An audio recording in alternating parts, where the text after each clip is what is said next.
एथर पंचम वचन मागुची।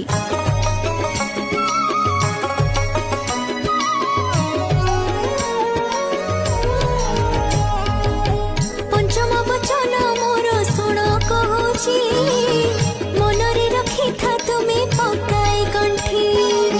घर कामरे जे उठी जहा करिबो, अवश्य से कथा मते जणाउथिबो। नीण दिन खर्च आदि जहा करिबो, मोर परामर्श तुमे निश्चय नेबो।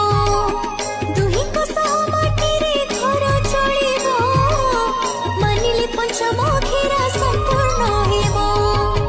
पंचम वचन मोर शुण कहूची, शुण कहूची, मनरे रखी था तुम्हें पकाई गंठी, पकाई गंठी।